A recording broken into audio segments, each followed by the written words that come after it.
Okay, next up.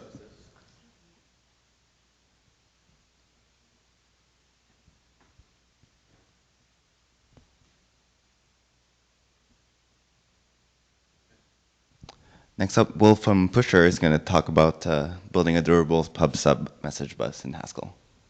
Yeah, so this.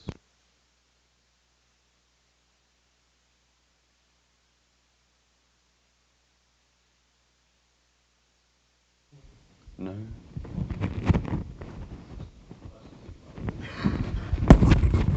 Oh, it is on. Okay, there we go.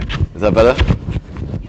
Okay, so yeah, hi, I'm Will Sewell. I'm a platform engineer at Pusher, and I'm going to be talking about our experience with using Haskell over the past year. And when I was coming up with this talk, it was going to be more of a sort of general experience report. But we, as the project went on that I'm going to be explaining, we started to have issues with the garbage collector, and that became more and more of a prominent part of this talk. So I hope it's okay, but probably about 3/4 of this talk will be going into the problems we were having and why. So what about our particular use case was like a worst case for the GHC's garbage collector? And I'm also going to look at some other approaches from other languages which might be beneficial to us. But before I go into that, I can't change slides for some reason. I'm going to duck out of that. I do have a PDF, which might be more reliable. Yeah, okay, good. So, yeah, so in order to understand this system, I'm just going to give a rough overview of it and explain like what Pusher does, because it's kind of central to our core system. So we're basically a hosted API, WebSockets API. So our customers publish messages to our system using HTTP, and end users will subscribe to channels via WebSockets, and then they'll receive all the published messages. So it's quite a simple pub sub system essentially, and it's based on Redis pub sub, which has been really great for us. It's handles very large throughput at very consistently low latencies.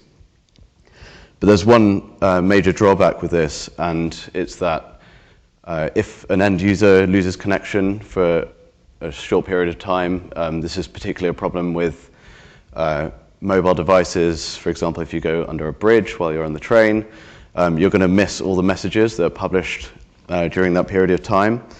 So we wanted to solve this problem by keeping persisting sort of like a cache of these messages, so that when end users reconnect, they can query for all the messages since the last message that they received.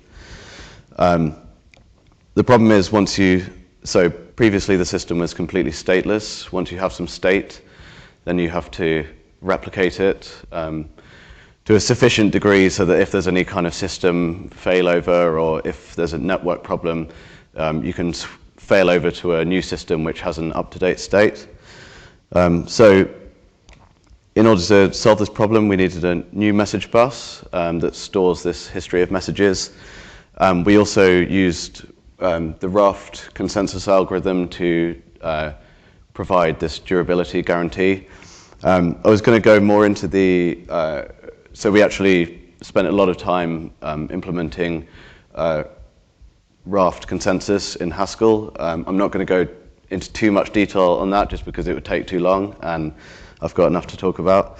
But maybe some other talk in the future that could be interesting. And yeah, so the key point here is performance was important to us. We needed to handle at least 10,000 publishes a second for this to be affordable for us. And the key point really, particularly for the garbage collection problems we had, was this latency requirement, that it should be less than 50 milliseconds from publish to it being sent to subscribers. So you're probably wondering why we chose Haskell in the first place. The decision to implement this system in Haskell had been made before I joined the company. But I think that was one of the reasons that the job appealed to me in the first place. was that Haskell had been popular in the team. There was already particularly one person who was experienced with Haskell, and we had written a number of small projects in Haskell that had been running in production. So it had proved itself by that point. And I think it's mainly just so most of our sort of legacy system is written in Ruby, and I think after dealing with a large dynamic code base for a significant amount of time, then it does start making you crave for all the stuff that Haskell promises, particularly the amazing expressive static type system that I'm sure you guys would appreciate. I guess the last point is something that I really like. I like languages which are simple and based on first principles, and are general enough to build concepts on top of that. And also we had heard that it's fast, which is important for our requirements. So before I go into the explanation of the garbage collection problems, I'm just going to give a quick overview of the things we liked and disliked about using Haskell in this project. A lot of this is just my opinion, but I thought it's always interesting to get another data point on this kind of thing. So these are probably things you've heard before, really, but I just thought I'd reiterate this briefly. So the types, obviously really good for code correctness, but also for designing the system in the first place, they can be really nice. The concurrency model for us was really great. Having a pub/sub system, there's a lot of inherent concurrency in that. So the green thread model was really nice for us. It's nice to be able to start up new threads without really worrying too much about the overhead. There's also some surprisingly good tooling. So I think Haskell's reputation as a more academic language made me sort of be a bit prejudiced and assume that this would be one of the downsides, but some of the stuff was surprisingly good. So thread scope is, if you're not familiar with Haskell, is basically a visualization of the CPU utilization during one run of a program. We ended up using that a lot when we were investigating performance problems. There's good heap visualization, and also we switched to stack about halfway through, which really increased our productivity. Also hiring has been very good. We found the community really great and easy to get involved with, and I think by writing blog posts, we got a lot of interest from very high quality candidates. And there's a few things that, these are also sort of my opinion really, but I said before that I like simple languages where stuff's implemented on top of that, features are implemented on top of that. But I think this can lead to its own problems. Haskell's kind of, quite designed by committee, and it's very unopinionated about how you should solve problems. So a lot of things are implemented as a library, whereas in another programming language, it might be baked into the language itself. And this can lead to issues like the string versus text problem, where you should be using text, but it's not clear when you first get started. And there's other problems like, it's not obvious which library you should pick if you want to do streaming. So pipes versus conduit, and this can be bad. I mean, it's nice that you have competing options, but at the same time, if you need to switch projects, they might be doing a very similar thing, but you have to learn this whole new DSL essentially for solving this problem. So this can be bad for newcomers and also experienced people who have to learn new libraries every time they start something new. I've kind of picked on Lens a bit here, but this is another symptom of the issue of having like a simple language where everything's built on top of it, is that a lot of the time the abstractions leak. So this is particularly true of error messages, where you have to understand a lot of underlying concepts, where ideally they would be nicely abstracted by the library. Finally, so I mentioned tooling is good, but it also leaves a lot to be desired in other ways. So it can be a little bit clunky to set up and install and configure. And I think this is a shame because, so there are some great tools, but also it's got so much potential to be better. Having all these static guarantees really lends itself to really good IDE integrations and things like automatic refactoring. And it hasn't fully been realized yet, but I appreciate that this is something that's being actively worked on. So yeah, that's kind of a rough overview of my opinion of having used Haskell for probably about a year now. And I'm now going to move into this one specific area where we had garbage collection problems. So this is to do with the message store, which is keeping this like 5-minute in-memory store of messages. And so just to give a rough overview of the requirements of this, so we wanted to store on the order of 1 million messages of roughly a kilobyte each on average. And messages are constantly being inserted and also removed from the store. And it's more complicated than that, but just you can think of it as just like a data.map, really.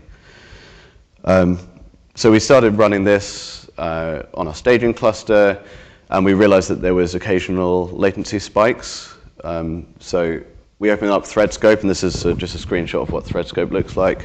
The green is like parts where the CPU is running application code, and the orange parts are where the garbage collector is running, and you can see that it's blocking the application from running. So my colleague James Fisher did some really good investigation into what was the root cause of this problem, because when you've got a relatively, well, probably a medium-sized application, it's quite hard to, you see a symptom like that, it's quite hard to narrow it down to the smallest reproducible test case. And he essentially figured out that you could reproduce it basically with just a simple map where messages are inserted and removed, which is really helpful for narrowing this down. And essentially the conclusion of his investigation was that, so that's probably impossible to read, but on the horizontal axis you see the number of messages in the store at any one time, and the vertical axis is the maximum pause time. So this is actually, that's 1 million messages. So this is, we only really care about here, but just, so this is in seconds going up here. And just to really clearly show the trend, we use a large number of messages, but this is still true when you have a relatively small heap size. So like well, still big, like a gigabyte or something, but you see the same issue. So that's basically the issue here is the pause time is proportional to the size of the working set, which is maybe you might think that it's like the rate of allocations or the rate that live objects become garbage, but it's just the size of the working set that's causing the maximum, that is relational to the maximum pause time. So we reached on Stack Overflow with this, and Simon Marlowe confirmed our understanding of the problem. So in order to understand why this happens, I'm going to give a brief overview of basically the design goals of GHC's garbage collector. I'm not an expert in this area at all, but I still thought, you know, even a high-level overview is enough to understand why this becomes a problem. So the first 2 points here are assumptions that are being made about how Haskell programs behave in general or on average. The first one is that it assumes a high rate of, I'm calling this word unreferencing, but it's very, I didn't really know what to call it, but basically the rate at which live objects become garbage. I wanted to say dereferencing, but that can mean something completely different if you're familiar with C or something like that. And it also assumes that most objects die young, which is true of pretty much most running programs. So you have a large number of objects which very rapidly become unreferenced, and then a small set of objects which hang around for a long time, potentially the entire lifetime of the application. And the final, so GHC is designed to perform well given these assumptions.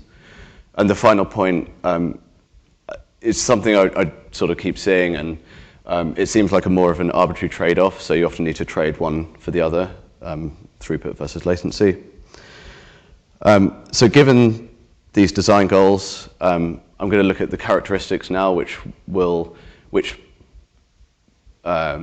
basically mean that it performs well in these cases. So the garbage collector's copying, and actually I'm just going to switch to the next slide, which James Fisher drew, and I think it just shows this algorithm really well. So it's more complicated than this in practice, but it basically involves a traversal of all the, basically the live heap, and copies each of the objects into an inactive heap. And when the collection is finished, it will then make the inactive heap the active heap. And this is really good when you have a high rate of unreferencing, because the time it takes to do a collection is only proportional to the objects you'll keep. It's also simple and avoids issues like fragmentation, which is nice. It's also generational, which is basically an optimization on this. So I said before that you have a large number of objects which are frequently becoming unreferenced, but you will also have a smaller number of objects which hang around for a long time, and it's not worth traversing those objects on every collection because they're very unlikely to become garbage for any given collection. So you create a new heap, and if objects survive a certain number of collections, you copy them to this new heap, which is the old generation, and then you collect that on a less frequent basis. By default, GHC has 2 generations, but you can choose to have more. It's also stop the world, which kind of plays into this favoring throughput over latency. So it blocks the application when it's doing one of these garbage collections. And this is basically what's causing our latency, those pauses that you saw in thread scope. And so our message store is basically the worst case given these properties. Why is it the worst case? Well, rather than there being most of the objects being very short-lived, all of our objects have long and also equal lifetimes. So this basically means that all the objects end up in the old generation, and there's a large number of them instead of a small number. And normally long objects stay around for a long time, probably for most of the application running time. Whereas in our case, they're very frequently becoming unreferenced at the same rate that they're being inserted. So this diagram basically illustrates where GHC's garbage collector is good when the working set's small per heap, and it's even good when there's a very high rate of unreferencing, so it has fast collections. It can be okay if you have a large working set, but the objects live for the whole lifetime of the application, because then it doesn't really matter that the pause times might be long. But we were up in this case where we have a large working set, high rate of unreferencing, so frequent long pauses. So these frequent long pauses with the stop the world collector creates our latency spikes. So there's really only 2 solutions to this. It's either write the storage part in a different language or rewrite the program in a different language. We did actually have a go at rewriting the storage part in C, but this has its issues like, you've got to maintain code base in 2 languages now, you've got to deal with a foreign function interface, and you've got to write and maintain C code, which isn't great if you can avoid it. So we actually rewrote the program in Go in the end, which makes me a little bit sad at a functional programming conference to mention that, but I think it was the right decision in hindsight. And the main reason we chose Go, so there's a lot of languages which would have fulfilled our requirements, but one of the big reasons was that Go already has production Raft libraries, so it really made sense to use it for that reason alone. And also the garbage collector has specifically been tuned for low latency. And I'm just going to go a little bit into Go's, how Go's garbage collector achieves this low latency, just to contrast it with Haskell. And this is, I put this slide in here, so there's not much information about how Go's garbage collector works, but this slide basically shows how much the worst case pause times have improved as Go's version has increased. So the yellow here is Go 1.5. And this is a little bit tricky to see, unfortunately, from there. But it's basically showing that it's, each version has produced massive improvements. And we're now on Go 1.7, which is significantly better than Go 1.5. And the scale is very similar to that graph I previously showed of GHC's garbage collector. And you can see that GHC's garbage collector is kind of on the similar sort of scale to the older versions of Go's garbage collector. And you can see this is now with Go 1.5's zoomed in a bit. So the previous scale was in seconds, and this is now in milliseconds. But unfortunately, they have the horizontal axis is a completely different scale, so it's kind of hard to compare the two. But I just thought it'd be interesting to explain how it achieves Go low latency.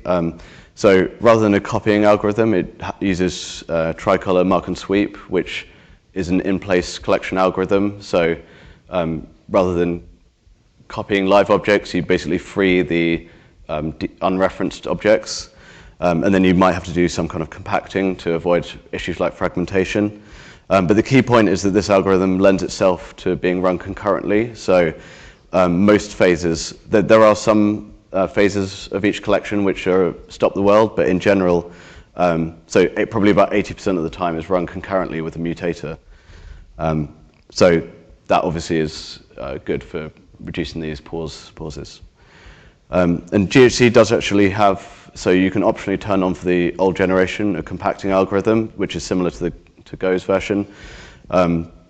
It's not concurrent though, but we thought it might still improve things because it might have been the rewriting of pointers which was taking up our time, but we found that it actually was a bit slower than the default copying collector.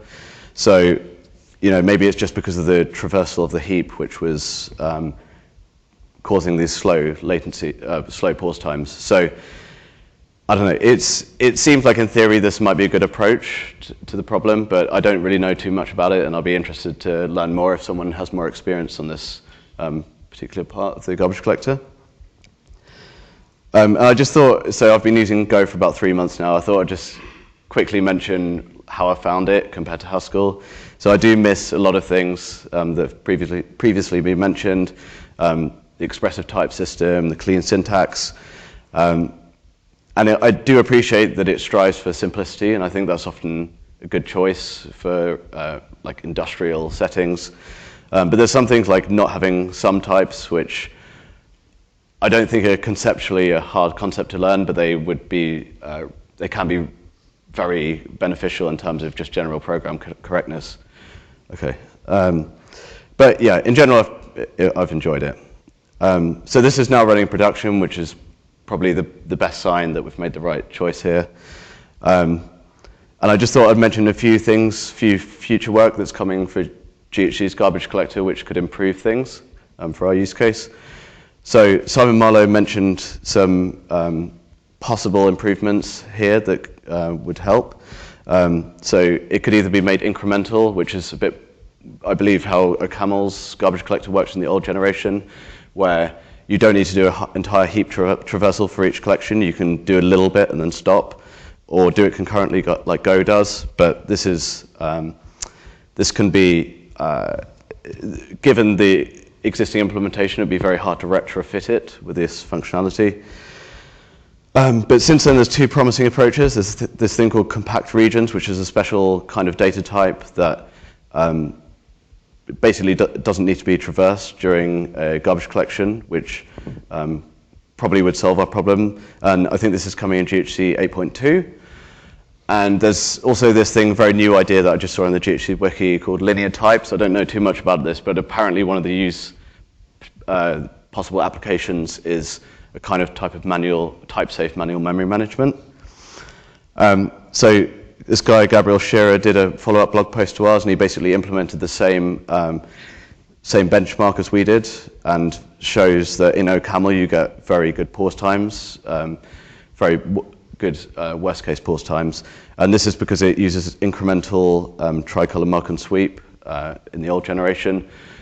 So something like that, potentially for GHC at some point in the future, might be good. And just before I wrap up, I'd just like to say thanks to Simon Marlowe for essentially putting us out of our misery a little bit with a Stack Overflow answer, and also Well-Typed did some work with us on the initial implementation of the message store. So yeah, just basically in conclusion, I think in general it's a great language. I think for most use cases the pros outweigh the cons, but I just think if you're writing a real-time system where you need to keep a large working set in memory, then think twice about using Haskell at the moment. But yeah, that's pretty much it, so thanks for listening.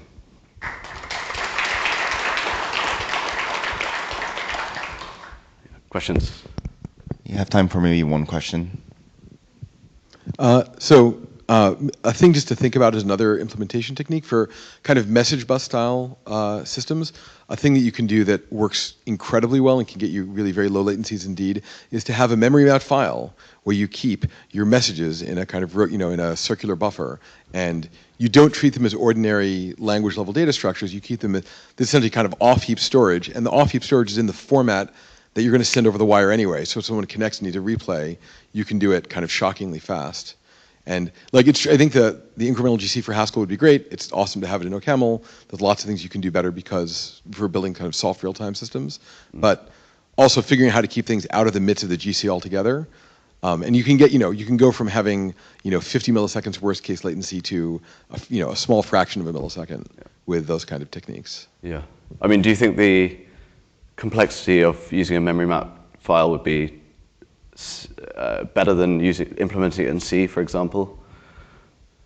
I think so. I think the overall, you can do it in both ways, but I think there's lots of, in some sense, the part that's the memory mapped file is relatively small and looks about the same if you implement it in almost any language.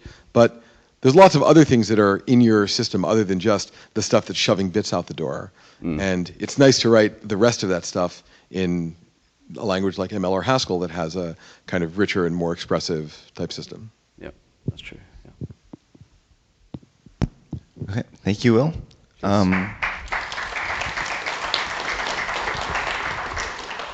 We have a 20-minute break, and we'll be back here at 11:45.